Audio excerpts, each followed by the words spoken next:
तो जैसा आपने बताया कि आपने 20,000 किलोमीटर इंडिया के अंदर ही आप चल के गए थे, पदयात्रा की थी आपने। तो जब इतना बड़ा-सा मोमेंट आपने लिया, तो आपके दिमाग में उस समय क्या चल रहा था? और ऐसा कोई मेमोरेबल मोमेंट हो, जो आप हमारे साथ शेयर करना नहीं, चाहेंगे? मैं उस समय दिमाग में चलने की बात है एक भगवान महावीर की वाणी का एक वाक्यांश है, तिन्नाणम तार्याणम। एक सन्यासी के लिए प्रयोग होता है कि वह स्वयं अपना आत्म कल्याण करे और साथ-साथ में लोक कल्याण, जन कल्याण के लिए भी योगदान दे। तो इसी भावना से पदयात्रा करते वक्त भी मेरी अपनी आत्म साधना का मार्ग भी प्रशस्त हो, किंतु साथ-साथ समाज को बेहतर बनाने के लिए, समाज को और अच्छा बनाने के लिए,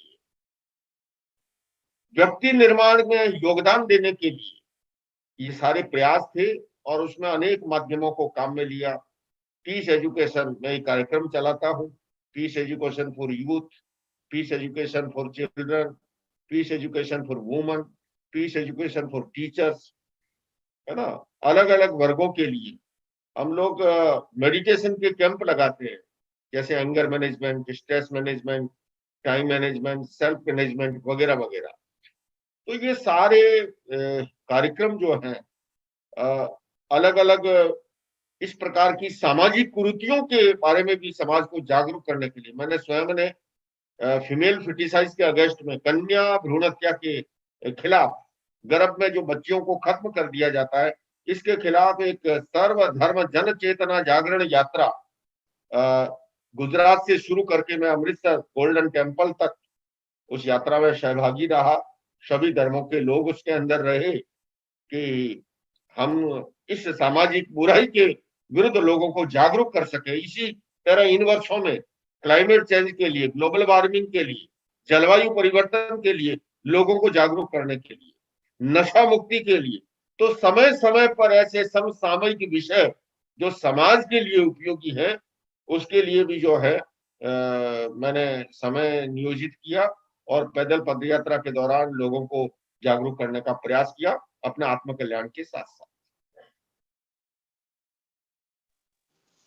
तो आपको भारत की सरकार, लंदन पार्लियामेंट और इवन यूनाइटेड नेशंस, इन सब से आपको मतलब इन्होंने आपके काम को देखा है और आपको काफ़ी पुरस्कारों से शायद अ, मतलब आपको काफ़ी पुरस्कार दिए हैं इसके लिए। तो इन सब चीज़ों की किसी भी सच्चे रास्ते पे चलने के लिए क्या इम्पोर्टेंस रहती है? देखिए पुरस्कार और तिरस्कार एक सन्यासी के लिए ज्यादा महत्व नहीं रखता है। उसके लिए महत्व रखता है सच्चाई का पाथ, सच्चाई का मार्ग। हमारा काम है काम करना,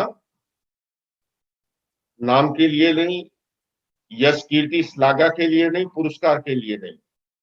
ये कार्य मूल्यांकन करने का समाज का है, वो मूल्यांकन करे। हाँ, ये जरूर बात है कि निश्चित रूप से इससे जो जुड़े हुए अनुयायी कहूँ, श्रद्धालु कहूँ, शुभचिंतक कहूँ, उन्हें प्रसन्नता होती है और कार्यकर्ताओं का मनोबल और अधिक प्रखर होता है।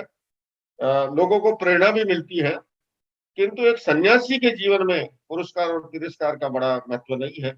भारत सरकार ने सन 2010 में मुझे राष्ट्रीय सांप्रदायिक सद्भाव पुरस्कार, गवर्नमेंट ऑफ इंडिया का ये बहुत बड़ा अवार्ड है, जिसकी जूरी कमेटी के chairman he vice president of India होते हैं और जब पुरस्कार दिया जाता है प्राइम मिनिस्टर वगैरह सभी उपस्थित होते हैं, विज्ञान भवन में कार्यक्रम आयोजित होता है, तो बड़ा प्रतिष्ठित अवार्ड है ये।